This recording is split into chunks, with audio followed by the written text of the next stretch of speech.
네, 벌써 마지막 시간이 됐네요.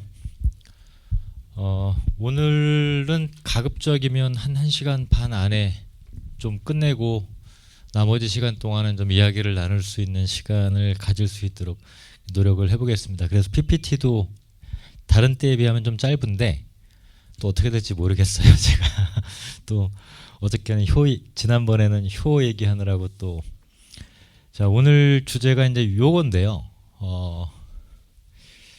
저는 이제 이 논어와 관련된 첫 번째 책을 쓰면서 사실 그 책이 가능하도록 만들었던 사람이 있다면 누굴까? 예전에 이제 논어 강의를 하면서 학생들하고 이렇게 같이 읽고 나서 그런 질문을 던진 적이 있어요. 논어에 나오는 사람 중에서 가장 닮고 싶은 사람이 누구냐? 학생들에게 물어봤어요.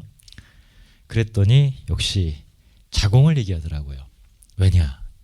가장 성공했거든요. 돈도 많이 벌고 지위도 막 여러 나라에서 높은 벼슬에 오르기도 했으니까요. 그런데 저는 이 공자가 부귀미라고 하는 말을 했지 않습니까? 그러니까 천리마에 빌붙어 가지고 이제 천리를 가는. 그런데 어떤 면에서 거꾸로 돌이켜 생각해 보면 자공이라고 하는 인물이 공자라고 하는 천리마에 붙어 가지고 역사의 이름을 남긴 게 아니라 자공이 있었기 때문에 공자가 이름을 날릴 수 있었다가 사실은 팩트입니다. 역사적으로. 이게 무슨 얘기냐? 많은 분들이 이제 논어에 관한 얘기를 하면은 가장 먼저 얘기하는 게 공자라고 하는 성인을 얘기하죠. 그 다음에 공자가 남긴 인, 예, 정명 이런 가르침을 얘기를 해요. 그런데 왜 제가 이 자공이라고 하는 사람과 관련된 챕터를 쓰면서 제 책에서 자공만 챕터가 3개입니다. 많이 나오기 때문이 아니라 이 사람의 역할이 가장 중요했기 때문입니다. 메멘토 모리 들어보신 말이죠? 죽음을 기억하라. 그러니까 인간은 죽을 수밖에 없는 운명을 타고난 존재다라고 하는 걸 잊지 마라. 이런 뜻으로 보통 쓰이는데 저는 여기서 조금 의역을 해서 죽은 자를 기억하라. 이게 굉장히 중요합니다. 달리 말하면 논어라고 하는 텍스트가 갑작스럽게 만들어진 거거든요. 그 당시의 기록이라고 하는 건 통치자들, 최고 꼭대기의 지배자들의 위대한 공적을 기리기 위해서 기록이라고 하는 걸 합니다. 그런데 일개 인간, 더군다나 공자는 평생을 실업자로 살았는데 실업자를 기록한 거예요. 이거는 공자가 기록해라고 해서 한 게 아니라 공자가 떠나가고 난 다음에 제자들이 한 겁니다. 이거는 굉장히 중요한 함축을 갖고 있습니다. 그러니까 있는 그대로의 사실을 말하면 역대 중국의 수많은 지식인들은 실업자, 성공하지 못한 자, 도망다닌 자, 방황한 자를 최고의 성인이라고 기렸던 겁니다. 그래서 유학이 그나마 건전했기 때문에 살아남을 수 있었다. 이걸 정말 우리가 절실하게 느껴야 됩니다. 무슨 얘기냐? 다들 누군지 아시겠죠? 근데 이 두 사람이 언제 그렇게 우리나라 브라운관을 하루 종일 장식했는지 아세요? 저는 잊을 수가 없어요. 이때가 언제냐? 97년 IMF 딱 받고 나서 98년도부터 어마어마하게 나왔어요. 더군다나 그때는 유선방송, 이 낮에도 방송하는 걸 시작해가지고 TV만 틀면 이쪽 채널에서는 박세리, 저쪽 채널에서는 박찬호 이렇게 나왔어요. 그런데 그때 제가 어떤 상태였느냐? 제가 97년도에 결혼을 했습니다. 그러니까 조금 지나면 이제 결혼 기념일이 다가와요. 그런데 제가 대학원 박사 과정에 재학하고 있을 때 어느 날 어머님이 여름쯤이에요. 야, 너 결혼 안 하냐? 근데 제가 무슨 돈으로 결혼을 해요? 내가 단칸방이라도 그 집은 일단 전세로 마련을 해줄 테니까 좋은 데는 못해도 결혼을 해라. 그래가지고 이제 와이프 될 사람하고 이제 얘기를 했어요. 그랬더니 와이프가 오케이를 해가지고 이제 바로 상견례하고 나를 잡아서 결혼을 했어요. 근데 제가 결혼을 결심할 수 있었던 이유가, 아니 대학원 박사과정 다니는 친구가 무슨 돈으로 결혼을 해요? 생활비도 없고. 그런데 그렇지, 더 늦어지면 안 될 것 같아서 결혼을 일단 하자 해가지고 이제 휴학을 하고, 그리고 이제 면접을 봤어요. 제가 알고 지내던 선생님들이 있어가지고, 저는 박사과정을 논술 강의를 하면서 이제 돈을 벌어가지고 대학원을 다녔거든요. 근데 마침 이제 그때 좀 제가 이렇게 썰이 좀 좋아요. 그러다 보니까 또 학생들을 중학생들부터 이렇게 가르치다 보니까 경력도 한 몇 년 쌓이고 하다 보니까, 그래서 명일동이라고 하는 곳에 큰 재수학원인데 거기에 재수생들이 10개 클래스가 상시반으로 있었거든요. 거기에 논술 전담 강사로 이제 면접까지 보고 채용이 되기로 여름에 약속을 한 거예요. 이 돈이 만만치 않게 법니다. 2달 하면은 한 2천씩 벌어요. 그러면 그렇게 연말에 몇 달씩만 해가지고 돈을 벌어서 대학원 마치고 생활하는 게 가능하겠다 싶어가지고 오케이 하고선 날짜를 잡은 거예요. 그래서 신혼여행을 딱 갔다 왔는데 그 다음날 IMF 이게 터진 거예요. 그리고 나서 김대중 대통령이 이제 취임을 했죠. 12월 달에. 근데 다 모르시겠지만 제가 대학원 박사과정 때에 과외 금지 조치를 시행했습니다. 그래서 제가 학생들 과외, 논술 과외를 하면서 용돈을 벌어서 먹고 살던 상황이었는데 어느 날 갔더니 어머님 한 분이 오시더니, 선생님 아무래도 시절이 수상하니 좀 쉬었다가 눈치를 봐서 다시 재개하는 게 좋지 않겠습니까? 그러시죠. 아니, 대통령이 조치를 취했는데 어떻게 걸리면 또 큰일 나잖아요. 그러고 나니까 수입이 석 달 동안 땡전 한 푼 없었던 겁니다. 그러니까 학교는 휴학했겠다. 갈 데도 없어요. 그러던 차에 이제 그 처지를 들은 선배가 이제 다른 데 일자리를 제안해가지고 이제 거기서 한 1년 다니면서 생활을 하고 그리고 복학을 하고 그렇게 했지만 어쨌든 간에, 근데 낮에 TV를 틀기만 하면 이 두 사람이 나오는 거예요. 멋진 일이죠. 그런데 이 상황을 가만히 생각해 보세요. 저는 아직 사회에 나가서 있는 게 아니라 반쯤 사회에 있었던 거죠. 반은 학생이면서 반은 이제 돈을 벌어야 되는 위치에 있었으니까. 그런데 그 당시에 얼마나 많은 회사들이 망가지고 구조조정으로 평생 일자리를 잃었던 분들이 얼마나 많습니까? 그런데 TV를 틀면 LPGA 투어하면서 어마어마한 돈을 벌었다. 강속구로 이 미국 야구 최고 스포츠 인기 종목 아닙니까? 거기서 어마어마한 부를 거머쥐었다. 정신이 없는 거예요. 잘 한번 우리가 돌이켜보세요. 수많은 사람들이 일자리를 잃고 공장이 무너지고 문을 닫고 회사가 문을 닫고 가정이 파탄이 나는데 가장 성공한 사람의 이야기들을 하루 종일 TV에다가 틀어준다라고 하는 것이 과연 어떤 일인가. 이 방송에 그 몰두하는 사람, 제가 그때부터 이 방송가에서 만드는 사람들, 훌륭한 사람들도 많지만 상당수가 공허한 정신을 갖고 있구나. 그런 생각을 했습니다. 요 무렵쯤에 그 전원일기라든가 뭐 등등의 오랫동안 달동네를 중심으로 했던 드라마 이런 것들이 다 종영하고 이런 일들이 일어났어요. 자, 이게 뭐랑 관련되냐면요.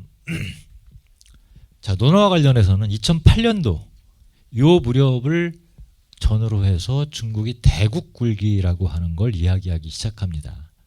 이제 경제적으로 먹고 살만해지고 힘이 커지니까 우리도 큰 소리 칠 거야 라고 하면서, 이게 뭐냐, 북경올림픽 개막식 때 이걸 누가 총연출을 했냐면 우리나라 평창올림픽 할 때 누가 총연출했죠?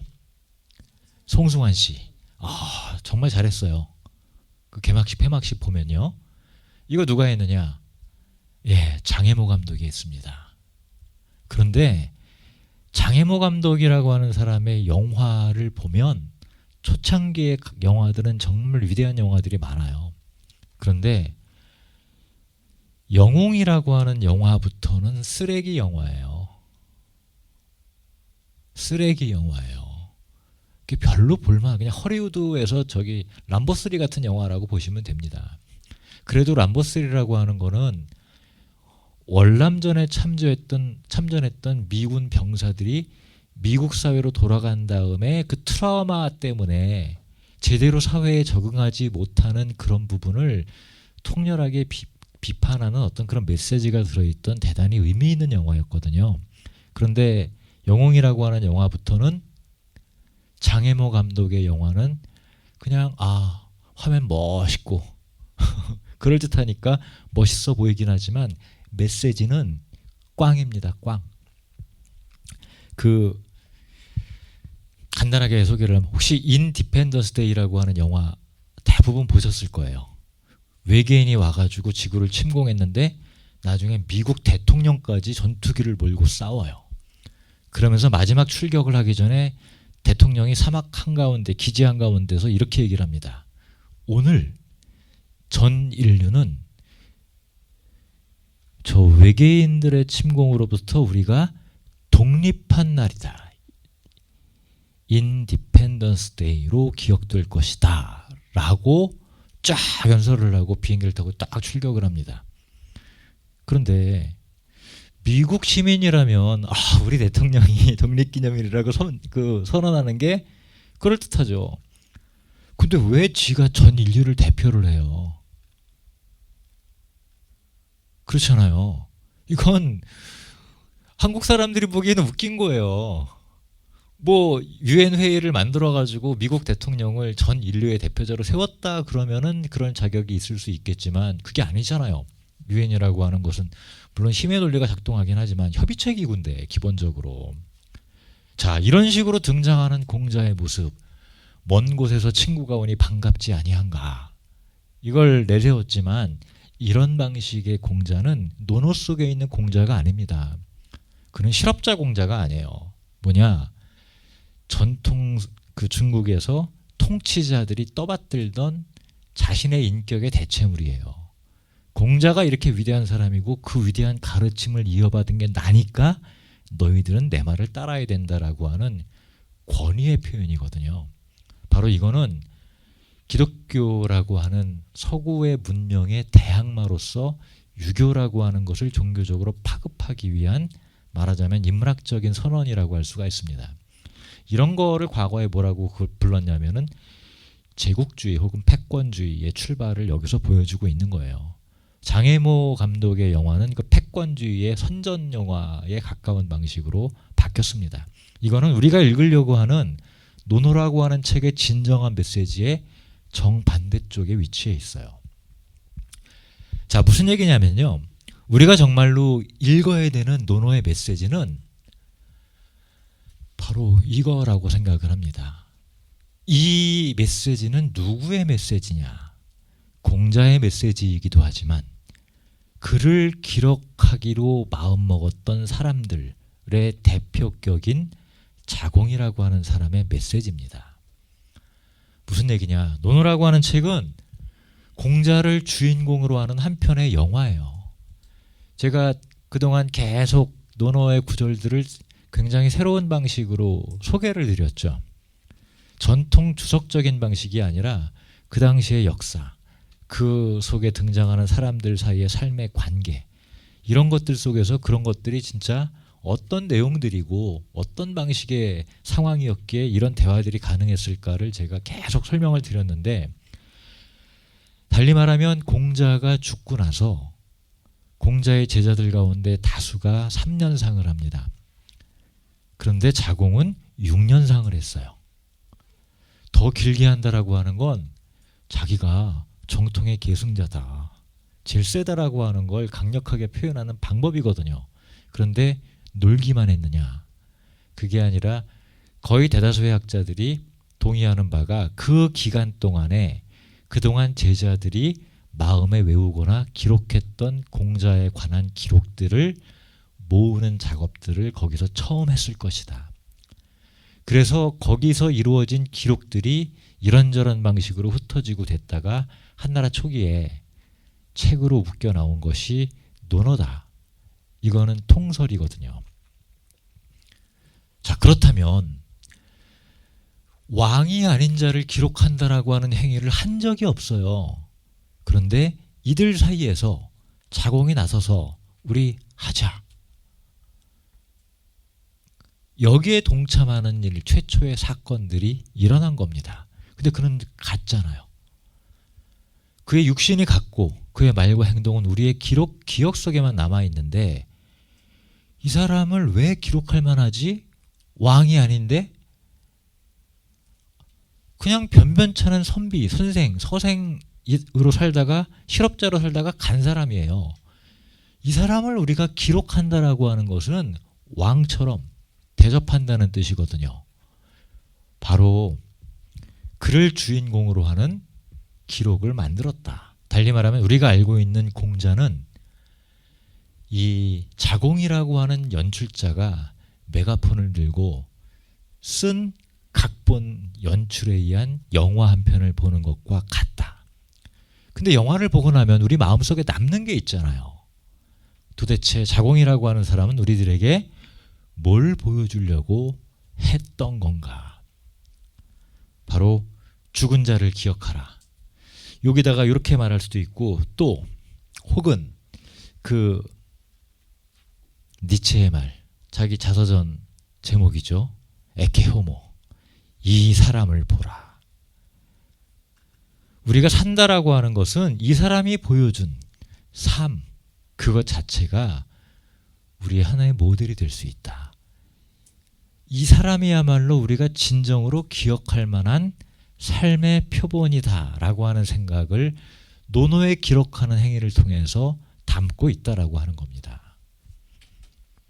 그러니까 논어에 나오는 인, 예, 이런 사상적인 개념이 중요한 게 아니라 도대체 어떻게 살아야 되지? 뭘 위해 살아야 되지? 누구나 부딪히게 되는 이 실존적 물음에 대해서 자공이 공자라고 하는 사람을 자기 삶 안으로 받아들여서 그를 담고자 하는, 이거는 나뿐만이 아니라 세세토록 수많은 사람들에게 하나의 모범이 될 만한 삶의 모습이다라고 하는 걸 전하려는 목적으로 기록을 남겼다라고 하는 이 행위부터 우리가 주목해 봐야 된다. 자, 1997년도에 IMF의 타격을 받고 우리 사회는 오히려 박찬호, 박세리, 성공한 자 0.001%를 계속 브라운관에 보이는 일을 엄청나게 노력을 해서 했다. 그런데 과연 저는 이런 것들을 뭐라고 하냐면, 공영 매체를 통해서 누군가를 조명한다라고 하는 건 사회적 기억을 쌓아가는 겁니다. 그런데 잘 한번 생각해 보세요. 유명한 사람, 성공한 사람, 잘 나가는 사람은 돈도 있고 주변에 사람이 많기 때문에 구태여 내가 기억해 주려고 노력을 하지 않아도 수많은 사람들이 버글버글해요. 우리가 정말 사회 속에서 기억하려고 노력해야 되는 사람은 아무도 기억하려고 하지 않는 사람들이에요. 누구도 관심 가져주지 않는 사람들을 기억하려고 노력하는 것이 공적 매체가 해야 되는 일들이고, 공적 관심이 가서 꽂혀져야 되는 대상이 아닐까. 달리 말하면 아까 장애모가 북경 올림픽에서 조명하고자 했던 그 공자는 논어를 통해서, 논어가 전달해주고자 하는 그 메시지와는 완벽하게 정반대되는 방향을 보여주고 있다. 현재 중국이 유교적인 국가입니까? 아니잖아요. 공자를 그들이 내세운다라고 하는 것 자체가 한편으로 보면 우스운 거죠. 오히려 전 종주국이라고 하는 표현을 좋아하진 않지만, 적어도 이 우리 사회가 보여주고 있는 사람들의 삶의 모습 속에서 서양으로부터 배운 가치만으로 설명 안 되는 부분들이 굉장히 많거든요. 그 부분들을 설명하기 위해서는 조선시대부터 이어져 오는 유학의 전통이라고 하는 걸 떠올리지 않을 수가 없습니다. 오히려 중국은 유학이라고 하는 것을 대략 한 20년대부터 버렸고 2000년대 초반부터 다시 받아들이기 시작했거든요. 국가적으로, 사회적으로는요. 물론 유학자들은 유학을 버린 적이 없지만, 물론 우리나라도 상당 기간 동안 유학을 버렸었습니다. 대략 한 1930년대부터 1960년대까지는 유학은 불모지였어요. 그랬다가 1970년대부터는 유교를 포함한 다양한 전통적인 사상들을 다시 불러들이기 시작했죠. 그리고 80년대에 이 도올 김용옥 선생의 상징처럼 80년대부터 우리의 전통 사상에 대한 관심이 사회적으로 폭발하기 시작합니다. 저는 그 산물이기도 하고요. 자, 논어라고 하는 텍스트를 통해서 우리가 생각해 봐야 되는 것은 바로 누구를 어떻게 기억할 것인가. 그것은 나의 개인적인 작업이기도 하겠지만, 우리 사회가 누구를 어떤 식으로 기록하고 기억할 것인가에 관한 아주 중요한 의미 있는 메시지를 논어라고 하는 책은 던지고 있다. 여기까지는 졸린 얘기. 자, 그러면 이제 그런 생각을 했던 자공이라고 하는 사람이 어떤 사람일까? 자, 자공은 초두에 말씀드렸던 것처럼 논어에 등장하는 사람 가운데 가장 성공한 사람입니다. 돈도 벌 만큼 벌어본 사람이고, 이 나라 저 나라에서 높은 직위까지 올라갔던 사람이고, 따라서 욕도 많이 먹은 사람이에요.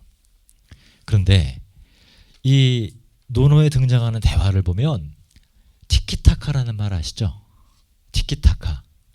논어에서 유일하게 티키타카를 했던 사람이에요. 공자랑. 이거를 권위 있는 말로 근엄하게 읽으면 그 티키타카 했다라고 하는 거를 이해를 못해요. 자, 그러면 한번 읽어보죠. 몇 개의 문장을.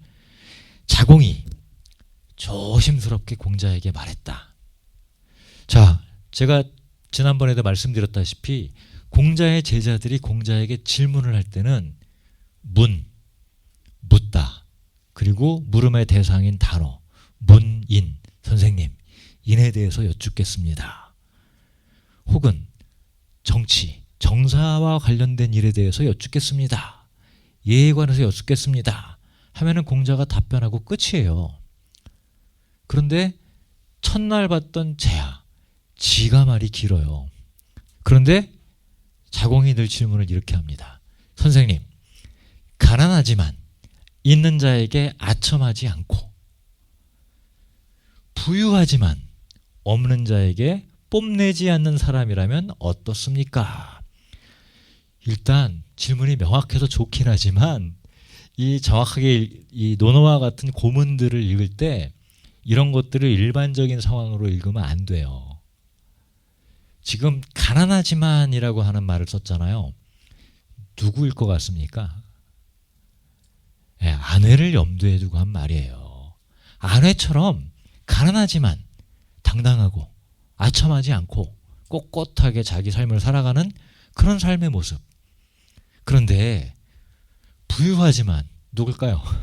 자기예요.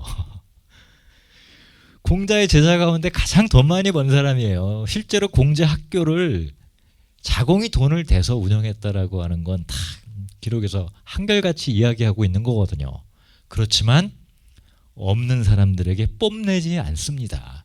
선생님, 저 괜찮은 놈 아닙니까? 이거예요, 지금. 일반적으로 묻고 있는 게 아니에요. 그런데 공자가 여기에 가만히 있겠습니까? 근데 아니? 하면서 이렇게 얘기 안 해요. 괜찮다.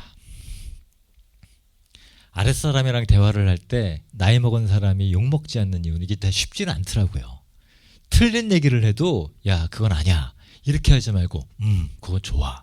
그러나 이게 더 좋지 않을까? 이렇게만 화법을 바꿔도 꼰대라 소리 안 듣습니다. 그렇죠. 근데 이게 실천하기가 되게 힘들어요. 더군다나 이제 직업상 아닌 건 아니라고 또 얘기를 해줘야 되니까. 하지만 사적인 대화를 할 때는 그렇게 하면 안 되는구나 하면서 말을 조금씩 바꾸는 게, 그러니까 공자가 그걸 말 잘하고 있는 거예요. 그러나 그런 사람은 가난하지만 그런 처지와 상관없이 스스로의 도를 즐길 줄 알고, 나는 제대로 못 배웠어. 나는 갖고 있는 게 없어. 출신도 비천해. 그렇다고 해서 남한테 꿀리고 싶지 않아. 얼굴이 굳어서 삽니다. 그런데 가난한데도, 신분이 낮은데도 누구를 대하더라도 웃는 얼굴로, 삶의 색깔 자체가 완전히 달라지는 거죠. 그러니까 공자가 기가 막힌 사람은 기가 막힌 사람이에요. 이런 걸 보면은 하여튼 뭐 성인인 것까지는 모르겠지만 하여튼 저보다는 무지하게 많이 훌륭한 분이라고 하는 걸 느끼게 해줍니다. 그런데 거꾸로 부유하지만 각각의 상황에 적절하게 맞추어 행할 수 있는 예라고 하는 게 그거거든요. 예라고 하는 것은 그 상황에서, 그 관계에서 최고로 가장 적절한 말과 행동, 이게 예의 본래 뜻입니다. 이게 정말 어려운 거거든요.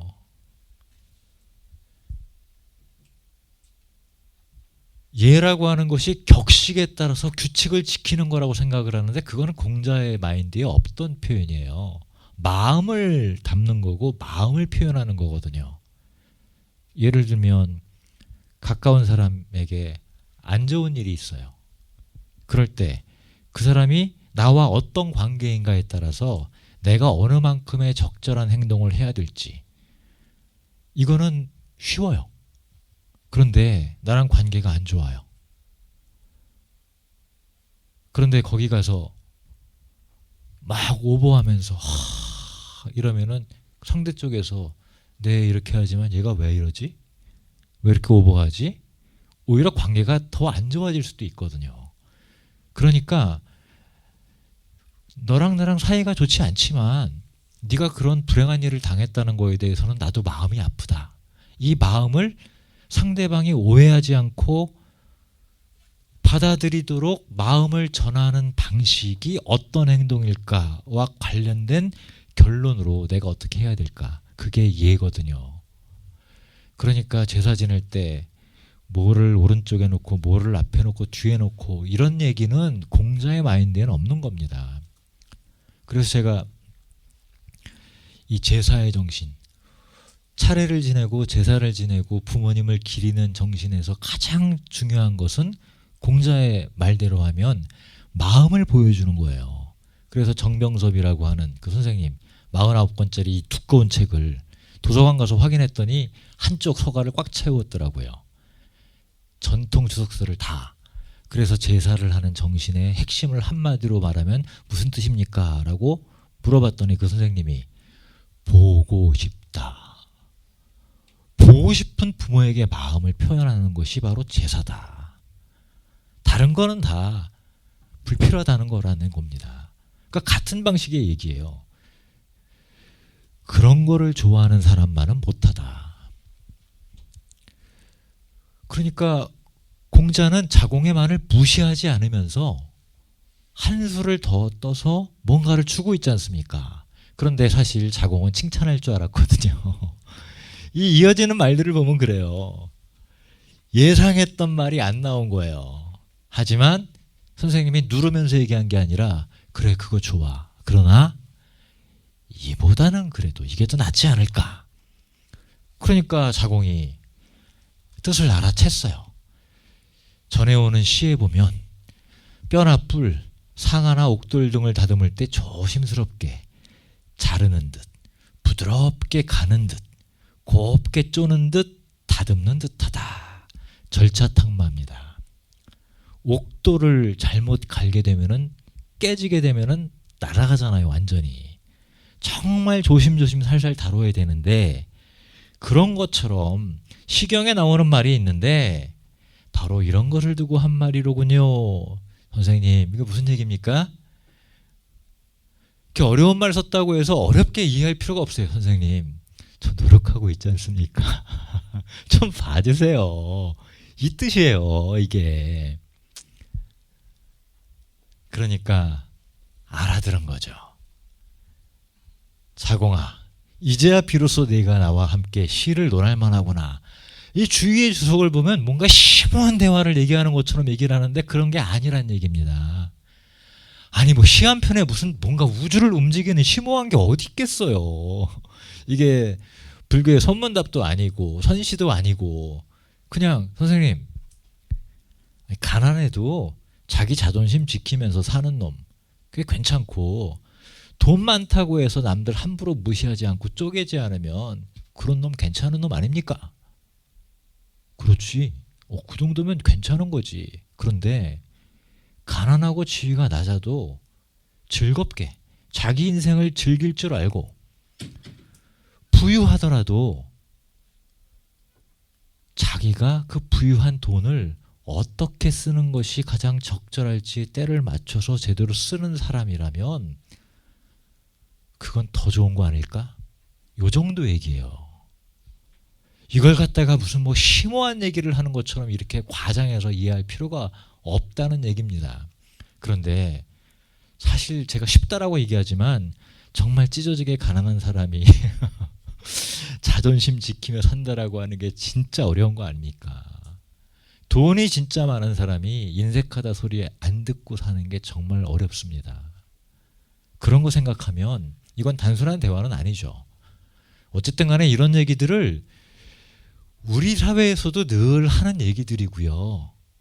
부자들 가운데서도 그런 사람 많이 있지 않습니까? 그 갖고 있는 돈을 개같이 벌어서 정승같이 쓴다라고 하는 말 한마디로 얘기하면 그런 차원의 얘기예요. 자, 이런 것 속에서 우리가 알 수 있는 게 지금 여기서 두 사람은 티키타카 하고 있는 거예요. 그런데 생각을 해보십시오. 공자하고 자공의 나이 차이가 몇 살이라고요? 30살이에요. 30살. 이 얘기는 뭐냐? 제가 앞에 안회 얘기를 하면서 그런 말씀을 했던 것 같은데 안회는 공자와 인척관계였고 31살에 죽었습니다. 그러니까 긴 시간을 같이 했다라고 하더라도 10살 무렵에 공자의 제자 아버지 손 붙잡고 같이 학교 간 거예요. 그러니까 말이 제자지 그냥 애였다가 점점 나이를 먹어가면서 공자의 제자로서의 위치를 갖게 된 거죠. 그랬다가 공자 쫓아다니면서 여기저기서 몇 번 죽을 뻔한 고비도 넘기고 그랬다가 요절을 한 사람. 그런데 자공은 공자가 노나라 자기 고향인 노나라에서 쫓겨나서 위나라에 갔을 때 그렇게 되면은 대략 공자가 54살에 처음 쫓겨났으니까 그럼 30을 빼면은 자공은 최소한 20대 중반 이상의 나이란 얘기입니다. 생각을 해보세요. 똑같은 한 선생님에게 10살 무렵의 제자로 받아들인 애랑 20대 중반의 제자로 받아들인 애랑 다른 거예요. 달리 말하면 자공은 대학원 과정 때 공자 제자가 된 사람이고 아내는 초등학교 때 제자가 된 사람이에요. 두 사람 사이의 이 정감의 관계라고 하는 것은 확연하게 다르죠. 그러니까 공자 입장에서는 자공은 아내와 똑같을 수가 없는 거예요. 하지만 나이 차이 30살을 생각한다면 적어도 이런 정도의 이건 유일한 티키타카라고 할 수가 있죠. 자, 이런 것들을 어떻게 알 수 있냐면요. 자공이 말했다. 여기 아름다운 옥이 있는데 선생님이라면 그 옥을 잘 싸서 상자 속에 깊이 보관하시겠습니까? 아니면 값을 잘 쳐주는 사람의 그것을 파시겠습니까? 뭔 얘기입니까? 여기서 아름다운 옥이 누구예요? 공자예요. 지금 당신이 진짜 번쩍번쩍 아름다운 광채를 품고 있는 옥인데 장사꾼들, 세상의 군주들이 그걸 몰라보고 그 옥이 빛을 발할 수 있는 이 세공, 이 기회를 주지 않는 거다. 그러니까 공자가 뭐라고 얘기를 하느냐? 팔아야지. 이거 사실요, 누군가를 칭찬한다라고 할 때 정말 조심해야 되는 딱 한 사람의 관계가 있어요. 그게 뭐냐? 제자가 선생을 칭찬하는 거는 아부예요. 보통은. 그렇잖아요? 그런데 제자가 선생을 칭찬했는데 선생님이 그걸 칭찬으로 받아들인다라고 하는 건 차원이 다른 얘기거든요. 그러니까 이게 아부가 아니라 칭찬으로 받아들일 수 있는 만큼의 뭔가를 제자가 갖고 있어야 되고, 그리고 그걸 적절하게 표현해야지만 스승이 기분이 안 나빠요. 똘똘하게 성공한 제자가 나를 칭찬해? 어이씨, 많이 컸네 아부네. 기분이 더러워질 수가 있거든요. 그렇잖아요. 그거 잘 생각해보. 그러니까 지금 우리가 겪는 것보다 훨씬 더 본건적인 관계에 있던 사람들인데, 그러니까 우회적으로 선생님, 여기 정말 아름다운 옥이 있는데 이 세상 사람들이 이걸 몰라봅니다. 선생님 같으면 이 옥을 파시겠어요? 아니면 거의 숨겨두겠습니까? 야, 그걸 당연히 팔아야지. 그러니까 자공이 적절하게 이야기를 하는 겁니다. 공자의 제자 가운데 말을 제일 잘하는 게 제아랑 자공이라고 하잖아요. 이런 거 보면 나는 후한 값을 쳐줄 사람을 기다리고 있다. 이게 자기라는 얘기를 받은 거 아니에요. 이게 티키타카인 거예요. 30살이 차이가 나는데도 불구하고, 한 세대의 텀이 있는데도 불구하고 서로를 알아보는 거. 그러니까 두 사람의 관계가 단순한 관계가 아니라고 하는 거죠. 그러니까 자공은 공자를 아꼈던 사람이에요. 물론 정치적으로는 대결까지는 아니지만 길이 다르고 생각이 완전히 달라요. 그러니까 지금으로 비유하면은 우리나라에 거대 정당 두 개가 있지 않습니까? 지지하는 정당이 다른 사람들인 거예요. 그리고 한 사람은 그 한쪽 정당 쪽에 줄을 끊고 들어가서 공자를 핍박하고 내쫓았던 사람들 밑에 들어가서 높은 벼슬을 하고 있는 상황에서 이루어지는 대화라고 생각을 하신다면 이게 그냥 녹록한 상황이 아니라는 거죠. 그런데도 왜 이들은 한 집에 거하면서 이런 것들이 가능했느냐? 무려 14년 동안 이들은 생사고락을 같이 했던 사람들입니다. 달리 말하면은 논어라고 하는 책은 14년 동안 생사의 기로를 넘나들었던 사람들에 관한 기록이 뼈대가 되는 책이에요. 말하자면은, 그래서 옛날에 학자들이 한참 이 성경책의 사복음서에 비유하곤 했습니다. 논어라고 하는 책의 형태가 철학책이 아니라 죽을 고비를 넘긴 사람들에 관한 지극히 인간적인 이야기, 이런 식으로 포장을 해도 논어는 틀릴 게 없어요. 자, 이 자공은 기본적으로 안회가 질문하는 방식하고 때깔 자체가 달라요. 선생님, 저 관중은, 자, 관중은 들어보셨죠? 보통 우리가 중고등학교 때 관포지교, 제 나라의 그 관중과 포수가 바로 춘추시대의 첫 번째 패자, 제후이지만 천하를 호령했던 어마어마한 힘을 가졌던 그 환공 밑에서 오랫동안 재상을 했던 사람이에요. 그 관중은 인하지 않은 사람입니까? 선생님이 이야기하는 그 인과 거리가 먼 사람입니까? 제 나라 황공이 그가 주군으로 보시던 공자 규를 죽였는데 그를 따라 죽지 못하고 게다가 그 주군의 원수를 도왔습니다. 뭐냐? 이 제나라 환공은 이 관중이 모셨던 공자규와 권력을 다퉜던 사람이에요. 그런데 환공이 이겼죠. 그래서 공자규를 죽였습니다. 환공이. 그런데 포수가가 저 사람은 죽이면 안 됩니다. 데려다 쓰십시오. 해가지고 환공이 적으로 칼 들고 싸웠던 사람이에요. 이거를 받아들인 거예요. 그런데 죽으니 죽었으면 따라 죽었어야 되는데 안 죽고 살아남았잖아요. 그러니까 의리를 배반한 거 아닙니까? 근데 어떻게 그를 인하다라고 얘기를 합니까? 자, 관중은 환공을 도와 제후에 패자가 되게 하고 한 번의 천하를 바로잡았으니 백성들 모두가 지금에 이르기까지 은혜를 받았다. 관중이 아니었다면 머리를 풀어헤치고 옷섭을 왼쪽으로 묶고 있을 것이다. 어찌 필부들이 지키는 작은 약속을 가지고 관중을 따지겠느냐. 즉 그에 대해서 인하다라고 평가한 것은 자기 임금에게 충성했다라고 하는 차원에서 이야기한 게 아니라 천하 백성에게 안녕을 가져다 주었기 때문에 내가 인하다라고 한 것이다. 이런 부분들이 이제 유학의 위민과 관련이 되는 거라고 이제 이야기를 하는 거죠. 그런데 더 중요한 게 뭐냐? 왜 자공이 관중을 예로 들어서 질문을 했을까요? 자기가 되고 싶은 사람이 관중이라는 얘기입니다. 쉽게 말하면 공자가 인을 얘기하는데 자공이 관중을 예로 들어서 얘기를 해요. 그 얘기는 뭐냐면 나는 관중이 되고 싶은데 그러면 선생님의 가르침에 어긋나는 이 방향으로 가게 되는 겁니까를 물은 거예요.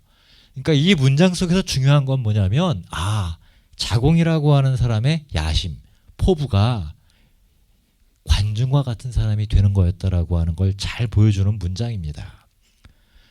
자, 그래서 이 사람이 하는 말들을 보면은 역사적인 감각이 있다라고 하는 걸 잘 드러내요. 자공이 말했다. 은나라의 폭군 주, 마지막 임금이죠. 악행이 그렇게 심하지는 않았을 것이다. 중국에서 역사 서술을 할 때는 보통 마지막 임금이 하도 백성들 괴롭히고 그 방탕하게 행동하고 해가지고 하늘의 명을 거두어가는 바람에 그 명을 받은 다른 왕조의 개창자가 혁명을 일으켜서 죽여버리는 거죠. 그런데 지금 자공은 뭐라고 얘기를 하냐면 주나라의 왕, 아니 은나라의 왕주가 실제로 그렇게 폭군과 같은 행동을 해서 나쁜 놈 소리를 듣는 게 아니라 새로운 나라가 들어서면서 걔를 나쁜 놈으로 만들어야 새로 들어선 국가가 정당성을 얻게 되니까 걔를 나쁜 놈으로 만든 거다. 이 얘기입니다. 지금. 이 얘기의 의미는 그래서 군자는 하류, 물의 아래쪽에 있는 것을 싫어한다. 물이 많이 불어나면 위에서 온갖 쓰레기들이 다 밑으로 모이지 않습니까? 그래서 군자는 하류에 있는 걸 싫어한다. 왜? 세상 모든 악명이 다 그곳으로 모여들기 때문에. 이런 걸 보면 이 자공이라고 하는 사람은 상당히 풍부한 역사적인 상식을 갖고 있었다라고 하는 것을 알 수가 있습니다. 다른 제자들은 이런 방식의 질문을 안 하거든요.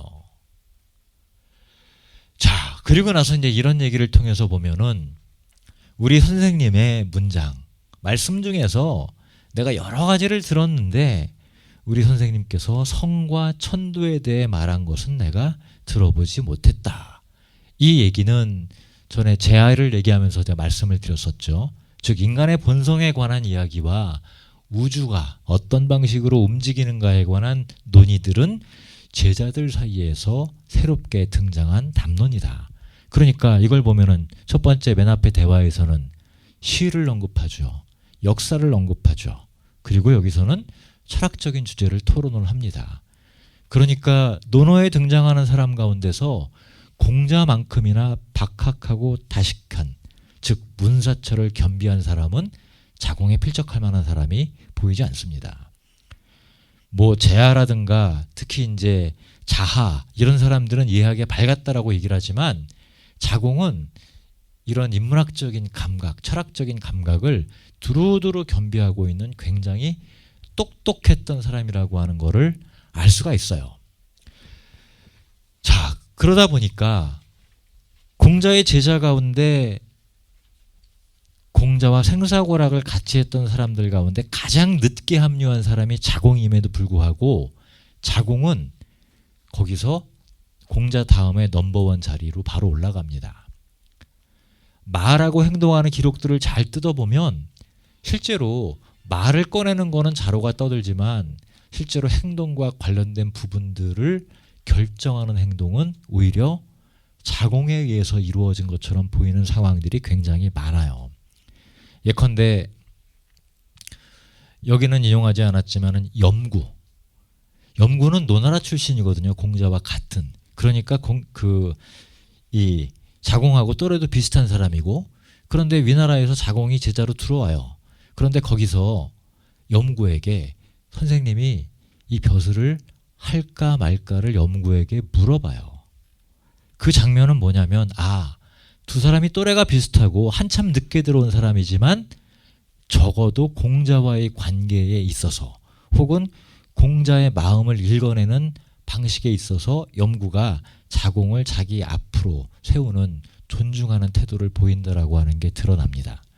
실제로 벼슬나는 순서에서도 자로, 자공, 염구 이 사람들이 서로 끌어주면서 계시 집안에서 벼슬을 했거든요. 그러다 보니까 자공은 가장 늦게 들어온 사람임에도 불구하고 여기 이름을 올리고 있습니다. 그리고 자하 이런 사람들은 후대의 제자예요. 제일 늦게 나온. 그러니까 공자가 그 68세에 노나라에 돌아온 다음에 비로소 맞이한 40살 이상의 차이가 납니다. 자하하고는 40살인가 44살. 그러니까 만년의 제자라고 할 수가 있어요. 그러니까 이 노노라고 하는 텍스트 속에 등장하는 사람들의 관계 같은 것들을 잘 따져가면서 읽다 보면은 노노 속에 등장하는 대화들이 굉장히 재밌어요. 여기까지만 보고 쉴게요. 자, 한번 보세요. 이 자공의 질문이 참 재미난 부분들이 많아요. 공자의 대답이 훌륭하다라고 하는 걸 생각하기 전에 자, 자공이 선생님께 묻습니다. 마을 사람들이 모두 그 사람을 좋아하면 어떻겠습니까? 이런 질문 던져보신 적 있으세요? 초등학교를 다니는데 우리 반 애들 전체가 나를 좋아한다. 이 얘기는 뭐냐면 자기는 그렇게 만들고 싶다는 얘기예요. 그랬더니 선생님이 안 된다 아직. 그러니까 말을 바꿉니다. 그럼 마을 사람들이 모두 그 사람을 싫어하면 어떻겠습니까?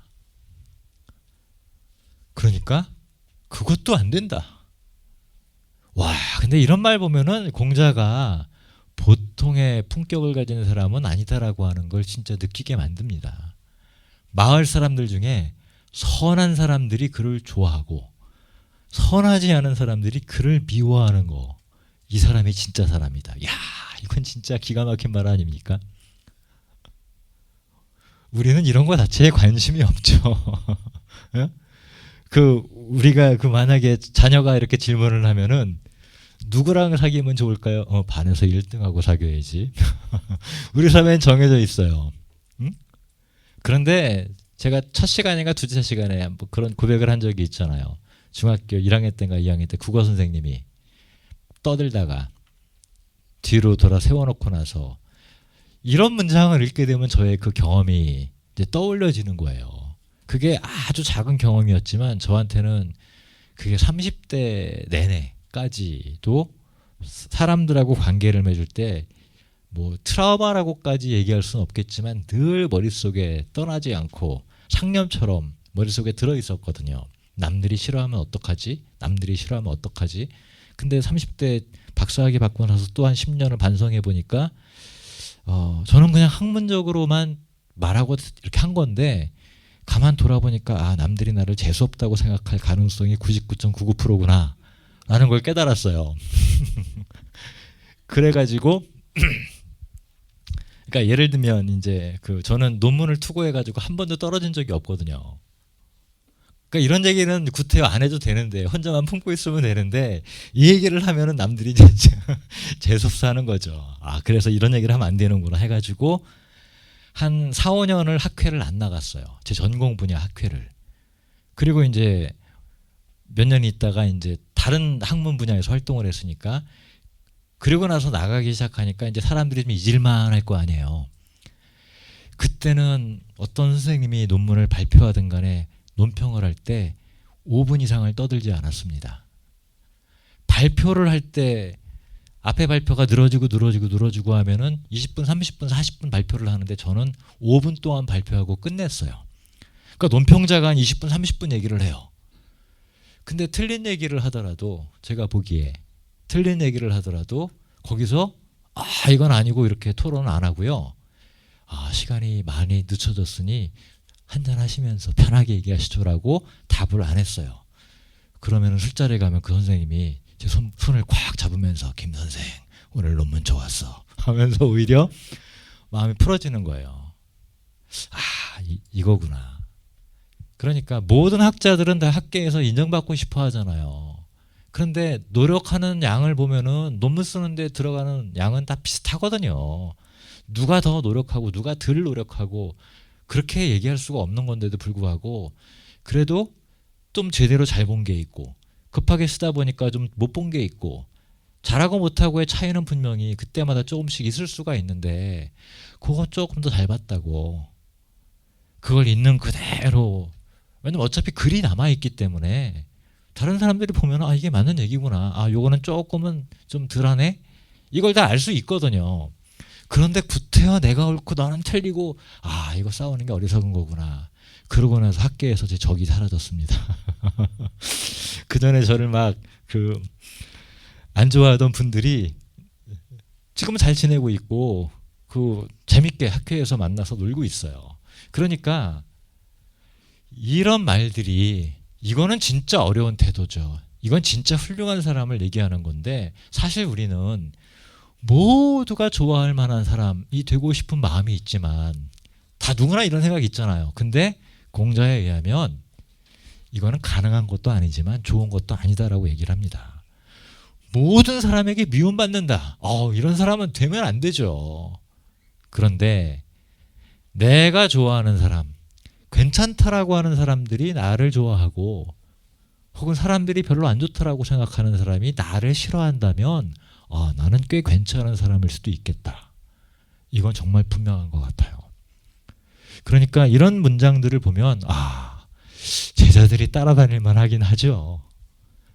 그런데 이 뒤에 이야기들을 보면 자공이라고 하는 사람 제가 보기엔 현실의 성공이라든가 이런 기준으로 보면은 자공은 공자를 압도하는 측면들이 많아요. 인격의 부분이나 이런 부분이 말고요.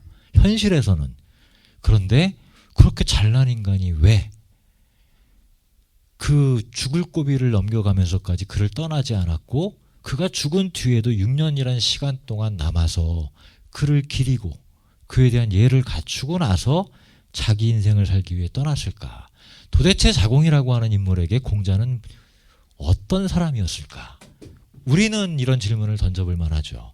이 뒤에 이어지는 이야기들을 보면 그 속에서 우리는 뭔가를 확인할 수가 있습니다. 제가 이걸 하다 보니까 새로운 단어가 떠올랐어요. 보통 우리가 이제 대화한다라고 이야기를 하면은 영어로 뭐라고 하죠? 대화한다.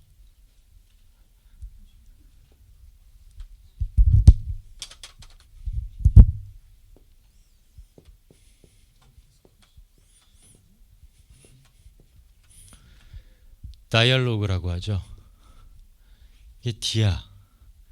왔다 갔다 주고받는 겁니다. 그 다음에 뒤에 거는 로그라고 하는 건 로고스. 말은 말이지만 논리적인 말이에요. 자, 논어를 읽으면서 다이얼로그라고 생각이 되십니까? 대화가 아니에요. 정확하게 동아시아의 표현으로 하면 전수한다. 선생님이 가르침을 전해지고 제자가 가르침을 받는 거예요. 이거를 대화라고 번역하면 오역입니다. 그런데 어쨌든 간에 말을 주고받는 거다라고 하는 차원에서는 대화라고도 할 수 있을 것 같은데 의미를 그대로 따져보면 로고스는 따지는 말이에요. 이 플라톤의 대화편 중에 첫 번째 가장 짧은 에우티프론 초기 대화편이죠. 거기 보면은 한 젊은이가 자기 아버지를 고발하려고 관청으로 가고 있어요. 소크라테스를 만납니다. 야, 너 어디 가냐? 아버지가 몹쓸 짓을 해가지고 고발하려고 합니다. 뭔 죄를 지었는데? 불경죄를 지었습니다. 불경? 네가 말하는 경건하다라고 하는 게 뭐냐? 한번 정의를 해봐라 하면서 대화가 시작이 되죠. 이게 플라톤의 대화편의 내용들이에요. 즉 로고스를 주고받는 거예요. 그런데 여기서 볼 수 있는 것처럼 그리고 우리가 확인해 봤던 것처럼 여기서의 대화는 로고스를 주고받는 게 아니라 오히려 파토스, 마음을 주고받는 거다. 저는 그래서 이 서양의 철학 전통과 동아시아의 철학 전통의 가장 커다란 차이 중에 하나가 다이얼로그와 그러니까 디아로고스하고 디아파토스. 여기서 뭐가 일어나는 거냐? 저는 이 방법이야말로 우리가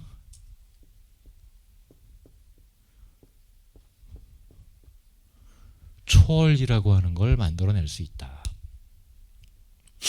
근데 이게 일상에서는 잘 이루어지거든요. 아들하고 딸하고 대화가 잘 된다라고 하는 분 손 들어보세요. 가장 대화하기 힘든 사람이 부부와 부자 관계죠. 그런데 한 대를 건너뛰어서 손주 손녀하고는 대화가 잘 돼요. 왜 그럴까요?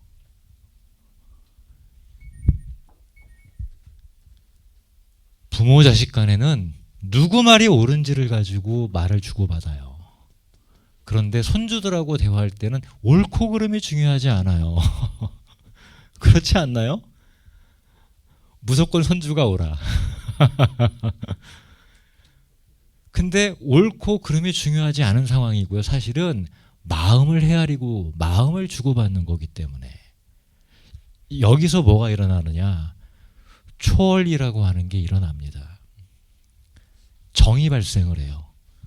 파토스라고 하는 건 격정이라고 번역을 하기도 하지만 저거는 겪음이란 뜻이에요. 어떠한 상황을 함께 겪음으로 해서 그 겪을 때 갖게 되는 강렬한 감정을 파토스라고 합니다. 그래서 저 말 가운데 가장 이 말이 들어간 말 가운데 가장 멋진 말이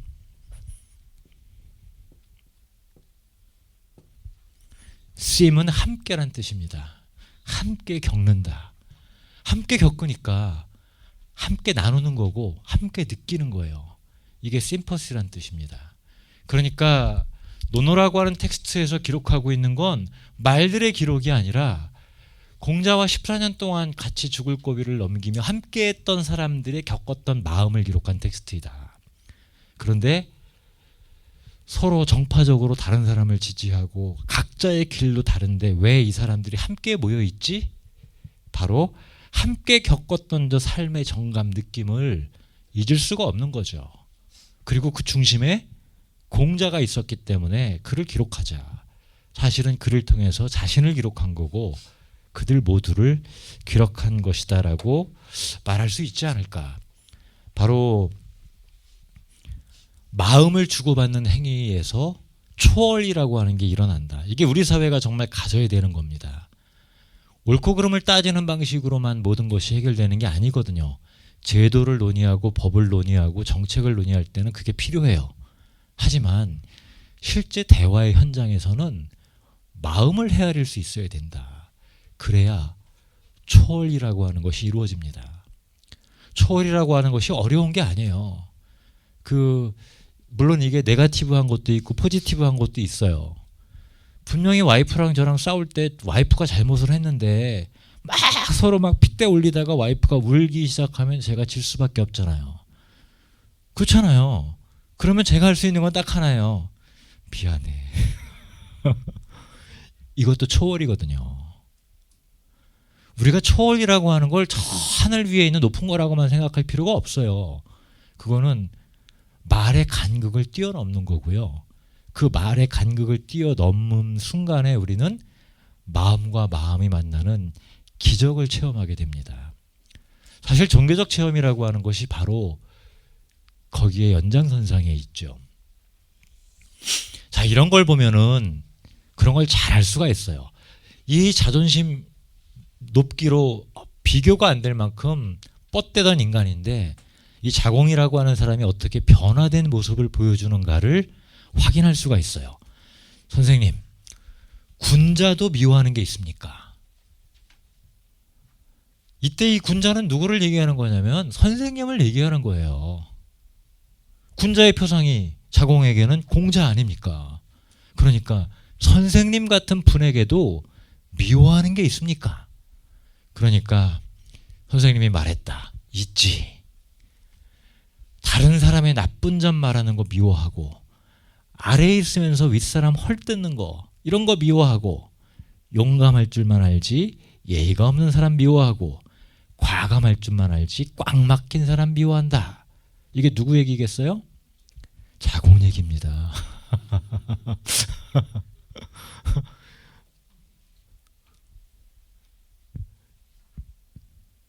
그런데 여기서 끝나질 않아요. 자공아, 너도 미워하는 게 있느냐? 바보가 아닌 이상 저거 내 얘기 같은데 딱 보면 그렇잖아요. 이게 진짜 친구지간에도 그 사람의 잘못을 3번 이상 지적을 하게 되면 사이가 갈라진다라고 공자가 얘기를 합니다. 그러니까 친구 관계라고 하는 것의 핵심은 뭐냐면 되게 재미난 게요. 이 친구 관계가 나중에 장자에 들어가면은 어마어마하게 중요한 의미를 가져요. 그런데 다른 사람의 나쁜 점 말한다. 친구들 사이에서도 지적질 잘하는 애가 있어요. 이게 재수없죠. 저는 인간적으로는 그런 얘기는 안 하는데 뭐 틀린 얘기하면 야 그거 아냐 마 하면서 바로 지적질을 하고 그러니까 재수없죠. 그러니까 친구가 별로 안 생기는 거예요. 근데 친구들 사이에서는 걔가 틀리고 잘못을 해도 상관이 없어요. 그러니까 1등하고 꼴등이 친구가 될 수 있는 거죠. 그렇잖아요. 그래서 친구 사이의 핵심을 장자에서는 뭐라고 얘기를 하냐면 막역하다. 무슨 얘기를 해도 거슬리는 게 없다라고 얘기를 합니다. 이거 기가 막힌 표현이에요. 뭐 아리스토텔레스인가? 2개의 신체에 깃들인 하나의 영혼이다. 뭐 대체 뭔 말입니까 그게. 그거는 그리스 철학의 전통에서는 잘 이해가 되는 말이지만 우리말 속에는 강의 중에 이제 이건 학술 용어를 예시로서 쓰는 겁니다. 야이 XX야 라고 말을 할 때 그게 정겹게 들리면 그 사람은 내 친구예요. 그런데 나랑 10년 동안 친하게 지내왔는데 어느 날부터 걔가 나한테 그런 욕을 하는 게 귀에 거슬려. 그러면 나는 이미 언젠가부터 걔를 친구로 생각하지 않고 있구나라고 하는 걸 스스로 깨닫게 됩니다. 이거는 아마 이렇게 말씀드리면 여기 선생님들은 다 아실 거예요. 그렇죠? 이게 딱 기가 막힌 정의예요. 용감할 줄만 알지 예의가 없는 사람, 과감할 줄만 알지 꽉 막힌 사람, 이게 자공, 자로 같은 사람들이 갖고 있던 모습인데 이거를 지적하는 거예요. 나는 그런 게 싫다. 근데 끝나지 않아요. 너도 미워하는 게 있느냐? 그러니까 남의 거 훔쳐 자기 지식으로 삼는 사람 미워하고 불순한 것을 용감한 것으로 착각하는 사람 미워하고 다른 사람은 단점 까발리는 걸 솔직한 거라고 착각하는 사람을 미워한다. 이게 누구 얘기입니까? 자기 얘기예요. 자공이. 논어를 잘 읽어보면 여기에 맞는 사람은 자공밖에 없어요. 자, 남의 거 훔쳐 자기 지식으로 삼는 사람. 이게 어떤 사람이냐? 이게 좀 시대가 다르니까 좀 비교해서 설명하면은 시험 기간이에요. 다들 뭐 문제가 왜 이렇게 어렵게 나왔지 하고 나오는데 걔가 와가지고선 쉽던데? 그게 100점이야. 너 어디 몇 시까지 공부했냐? 나 어저께 오락하다 잤는데. 전교 1등한 애들이 꼭 이러죠. 그러니까 그런 애들은 자기 경쟁의 상대가 나타나기 전까지는 미친 듯이 안 합니다. 그러니까 1등 할 만큼만 공부를 해요. 근데 요즘에는 또 그렇지도 않더라고요. 다른 사람에 대한 단점을 까발리는 게 솔직한 거다라고 하는 착각. 이게 사회적으로 남의 비리를 고발하는 거는 정당한 거지만 이건 친구지간에 이런 거 하면은 진짜 사이가 끊어지죠. 그러니까 이 자공이라고 하는 사람이 공자와 만나면서 사람과 어떻게 만나야 되는가. 자기보다 못하고 자기보다 똑똑하지 않고 모자란 것처럼 보이는 사람들이지만 세상에 그 사람들밖에 없거든요. 그런 사람들을 너는 존중하지 않는다. 과연 다른 사람이 없이 네가 잘났다라고 하는 것을 누가 인정을 해주죠? 그렇잖아요. 내가 최고로 잘났다라고 생각하는 사람들에게 내가 잘났다라고 하는 것이 인정받는다라고 하는 사태는 나보다 못한 그 사람들이 나를 인정해 줄 때 진짜 나는 잘난 사람이 되는 거잖아요. 근데 그들을 무시한다. 말이 앞뒤가 안 맞는 거죠. 그러니까 진짜 잘나지 못한 거다라고 하는 얘기를 공자는 하고 있는 겁니다. 네가 무시하는 그 사람들이 너를 존중하고 따를 때 네가 진짜 잘난 사람이 되는 건데 너를 잘난 사람이라고 인정해주는 그 사람들을 네가 못났다라고 무시한다면 너의 잘남이라고 하는 것은 사실은 공허하거나 없는 거다. 이런 식의 얘기를 하고 있는 겁니다. 그렇잖아요. 이게 참 문제입니다. 그래서 이 자공이라고 하는 사람을 보면은 이게 이제 지난번에는 말로 제가 설명을 드렸지만 공자가 되게 흐뭇하게 얘기하는 거예요. 민자건이 옆에서 모시고 있을 때에는 공손하면서 엄숙한 분위기가 흘렀다. 자, 민자건은 어떤 사람이냐? 이 건자가 장애인을 표시하는 글자입니다. 그래서 신분도 낮은 데다가 장애를 갖고 있던 사람이에요. 근데 공자의 아주 초기 제자입니다. 그러니까 아무도 무시를 못하죠. 이 사람도 벼슬을 거부했는데 사실은 신분이 낮기 때문에 벼슬을 할 수가 없는 거예요. 이런 사람들은 엄숙한 태도를 유지할 수밖에 없습니다. 농담하고 이렇게 하는 행동을 할 수가 없어요. 그러니까 엄격한 예에 따라서 그 예를 가져야만 다른 사람들에게 대접을 받을 수 있었거든요. 그러니까 그 사람만 들어오면 분위기가 쫙 가라앉는 거죠. 근데 자로가 선생님을 모시고 있을 때는 당당하고 굳셌다. 누가 감히 우리 선생한테 하면서 칼잡이거든요. 그러니까 공자가 자로가 내 제자가 된 뒤에 남들이 내 험담을 하는 걸 못 들었다. 제가 결혼하고 나서 제 처남이 저는 이렇게 비리비리 하잖아요. 생긴 게. 그런데 제 처남은 몸도 딱 일자에다가 어깨도 딱 넓고 가슴도 이만하고 다리랑 이게 이래요. 처남이랑 어디 술 마시러 가면은 참 편해요. 누구도 시비를 안 걸어요. 아마 그런 기분하고 되게 비슷할 거예요. 근데 염구와 자공이 선생님을 모시고 있을 때에는 자유로우면서 화기애애했다. 자, 이 문장 하나로도 우리는 많은 상황들을 추론할 수가 있어요. 제가 앞에 시간에 아마 그 얘기를 했던 것 같은데 어느 정치학 교수가 대학에서 제자들 특히 어떤 학번 제자들하고 친한데 한 30년 만에 만났어요. 거기엔 제자 3명이 왔습니다. 한 명은 그 교수님 밑에서 학위과정을 밟고 박사학위 하고 나서 강사하고 있는 제자. 또 한 명은 정계로 가가지고 정치인이 됐어요. 또 한 명은 난 정치학 안 맞아 해가지고 기업으로 들어가가지고 임원이 됐어요. 여기서 밥 먹으면서 자유롭고 활달할 수 있는 사람은 누구죠? 네, 기업 임원하는 친구하고 정치인. 정치인은 그 교수한테 이렇게 얘기를 해요. 선생님, 이론적으로는 선생님이 이거지만 세상의 현실은 다릅니다, 선생님. 이론대로 정치가 이루어지는 게 아닙니다 하면서 농담할 거예요. 그렇죠? 그 임원. 선생님, 제가 선생님을 정말 존경하긴 하지만 대학교 때 선생님 수업은 정말 졸렸습니다. 이런 얘기하면서 농담 칠 수 있어요. 자, 오로지 엄숙하고 준엄하게 강사하고 있는 제자. 가만히 있죠. 이런 거 생각해 보세요. 그때나 지금이나 사람의 관계는 대단히 비슷해요. 자유롭고 화해롭고 화기애애하다라고 하는 분위기는 어떤 사람들 사이에서 가장 쉽게 만들어지느냐? 의존할 게 없는 경우, 꾸릴 게 없는 경우, 이런 경우에 서로 화기애애해집니다.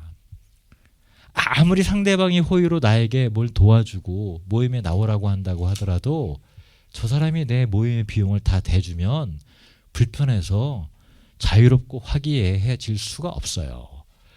그런데 염구, 자공, 자로 셋 다 계시 밑에서 벼슬을 하면서 높은 녹봉을 받았던 사람들이에요.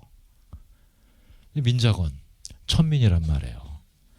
그러니까 사실 이런 것들, 이런 행위 자체가 많은 것들을 보여줍니다. 2500년 전이나 지금이나 어떤 부분에서는 사람들의 삶의 모습이 비슷한 게 있거든요. 그러니까 공자가 야, 저 자로처럼 행동하면 제명에 못 살아 하면서 흐뭇해하면서 얘기를 하는 겁니다. 기분 좋다 이거죠. 어쨌든 간에 입장이 다르지만, 정치적인 길이, 가는 길이 다르지만 훌륭한 제자로 성장을 해서 어떻게 말립니까?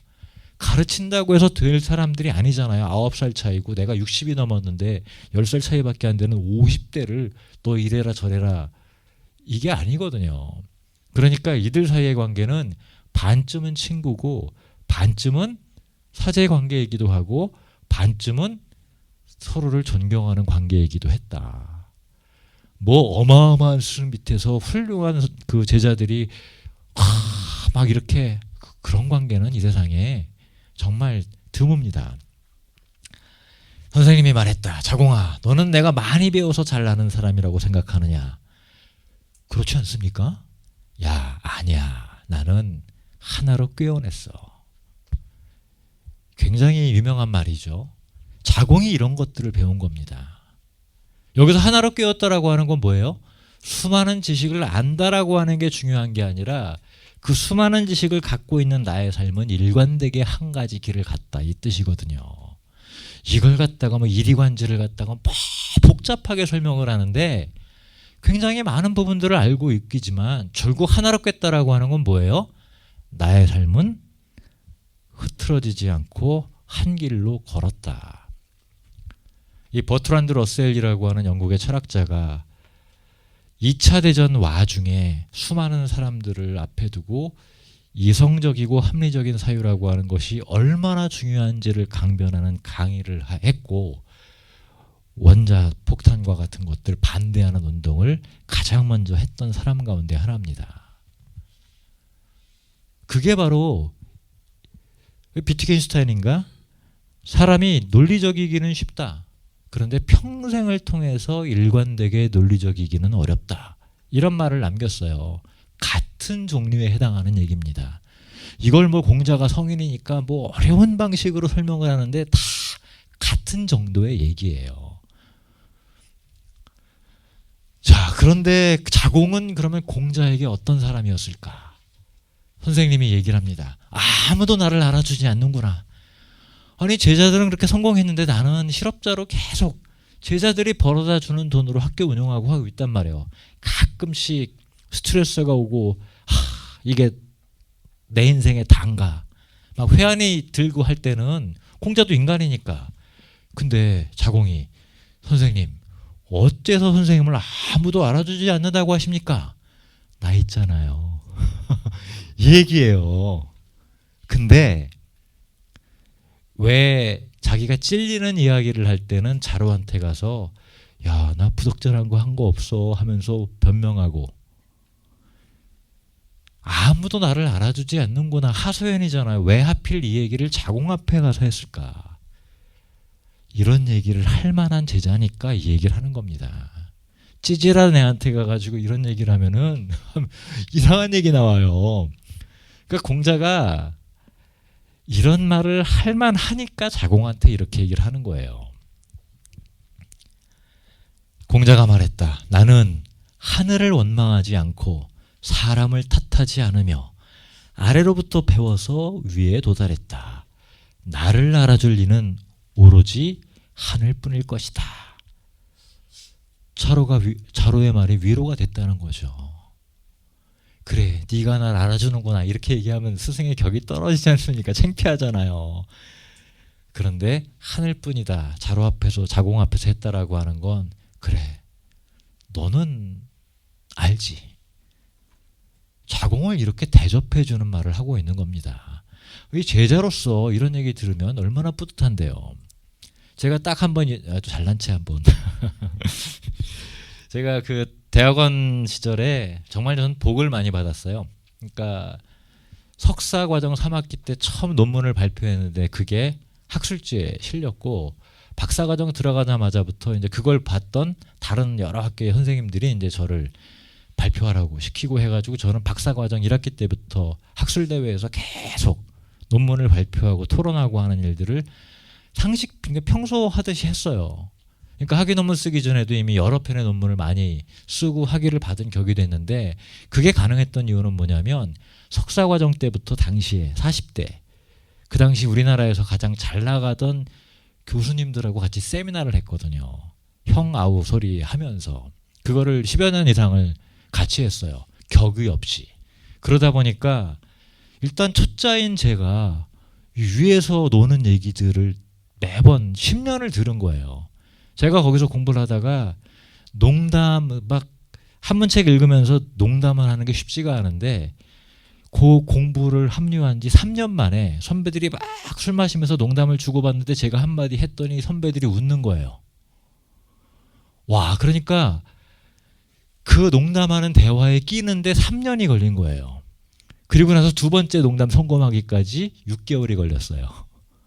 그러더니 그 다음부터는 종종 그 대화에 끼게 되면서 농담을 주고받는 게 됩니다. 그랬다가 제가 2000년대 초반인가 어느 때인가에 논문을 썼는데 조선 후기의 기 개념의 변화와 관련된 논문을 썼어요. 학술지에 투고를 했는데 그때 이제 호서대학교의 김교빈 선생님이라고 우리나라 기철학 관련해가지고 가장 유명한 분 가운데 한 분이죠. 그분을 만날 일이 있어서 갔더니 그 선생님이 어느 날 야, 차 한잔 하자. 야, 나는 네가 한참 내 후배고 또 제자뻘리라고. 왜냐면 제 지도교수하고 같은 학번이세요. 대학원 때 같이 학문을 하셨고. 그래가지고 나는 네가 후배긴 하지만 곽 선생의 제자이고 그러니까 나는 너를 제자처럼만 생각을 했는데 그 논문의 저자가 너였구나. 저 말고 전옥원 선생님이라고 정말 유명한 분 있죠. 그분이 쓴 논문인 줄 알았대요. 자기가 심사를 했는데 심사를 할 때는 아, 이 전옥원 선생님이 쓴 거구나. 역시 글이 좋아. 하고 해가지고 합격을 줬는데 나중에 논문이 인쇄돼가지고 나온 걸 보니까 그게 전옥원 선생님이 아니라 제 이름이 딱 있는 거 보고 아, 이게 시천이 글이었구나 하면서 내가 앞으로 너를 내 제자나 후배가 아니라 동료 학자로 인정을 하마. 아, 그 얘기를 들었을 때 막 이제 울 수는 없으니까. 근데 찔끔하면서 집에 가서 와이프한테 제가 엄청 자랑을 했습니다. 이런 대화가 바로 그런 정도의, 그러니까 자공 입장에서도 선생님에게 이런 대접을 받는다라고 하는 건 자, 이게 기가 막힌 대화입니다. 선생님이 말했다. 군자의 도는 내가 평생을 군자의 삶을 추구했는데 그 군자로서의 자격 가운데 가장 핵심적인 세 가지가 있는데 내가 하나도 못했구나.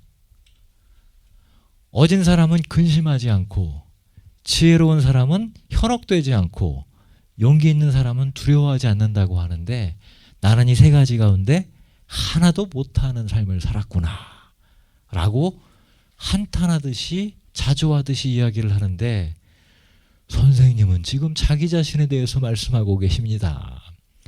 당신은 안 그렇게 생각하지만 내가 보기에 당신은 근심하지 않고 현혹되지 않고 두려워하지 않는 삶을 살아낸 분으로 보입니다. 이야, 이게 얼마나 격찬입니까?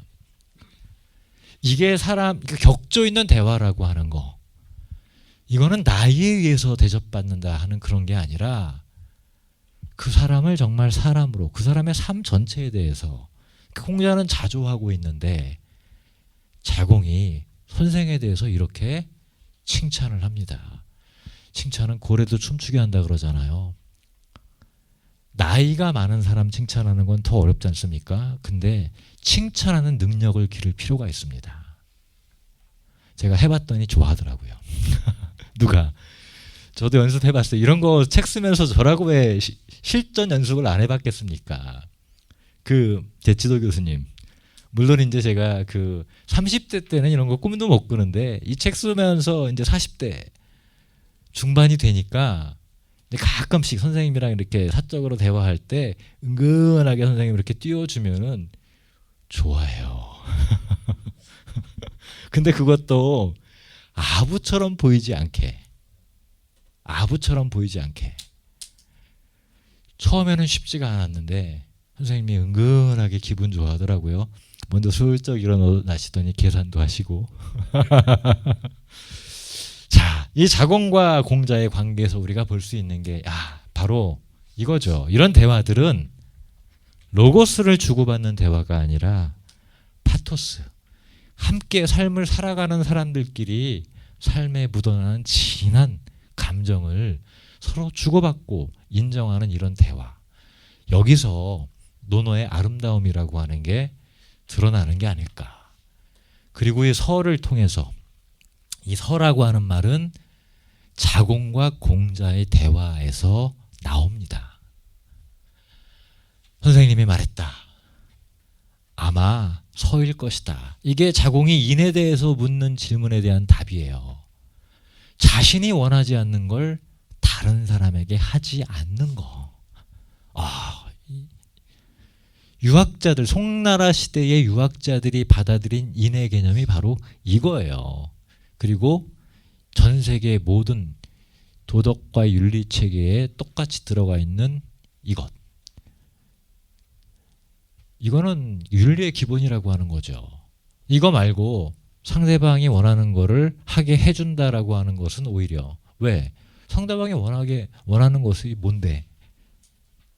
그거는 간섭의 영역이 아니라는 거죠. 그래서 비록 부정적인 방식의 표현이긴 하지만 내가 다른 사람들에게 받거나 당하거나 하고 싶지 않은 것을 남에게 하지 말라. 이거 하나만 해도.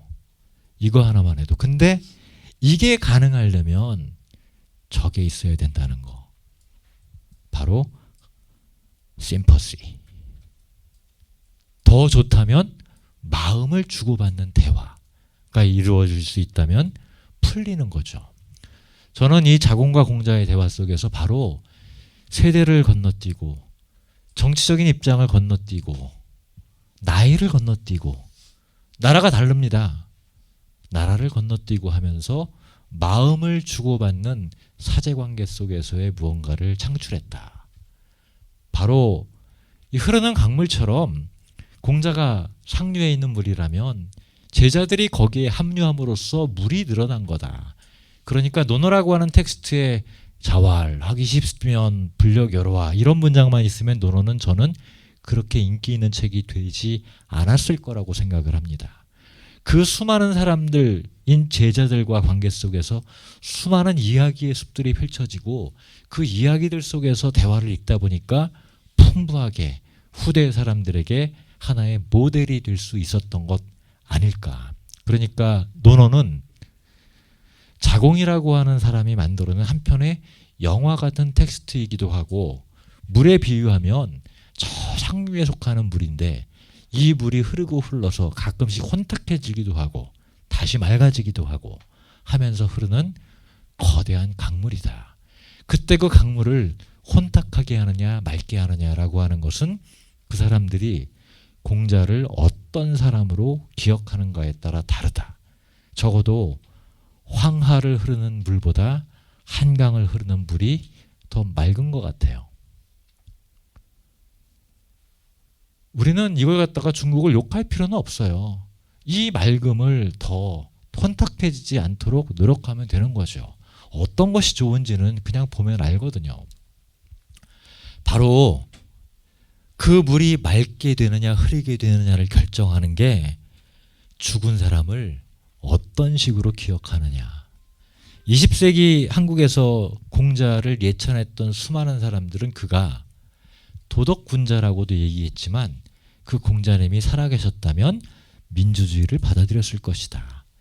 자유를 옹호했을 것이다. 인권을 당연히 받아들였을 것이다. 라고 생각을 한 유학자들이 한국 사회의 주류가 되었습니다.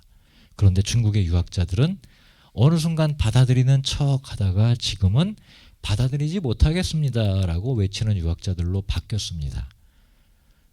바로 그게 중국을 흐르는 황하와 한국을 흐르는 한강의 물의 혼탁함과 맑음을 보여주는 차이를 만든 것이 아닐까. 맑은 물에 마실 수 있는 물이잖아요. 혼탁한 물을 마시게 되면은 병이 나고 체하죠. 저는 그래서 중국의 물이 맑아지기를 기도하고요. 그리고 우리가 더 많이 맑은 물을 내보내서 황해가 조금은 더 맑아질 수 있도록 우리가 노력하는 것, 그것도 중요하지 않을까 싶어요. 자, 이렇게 해서 강의는 여기서 마치도록 하겠습니다. 고맙습니다.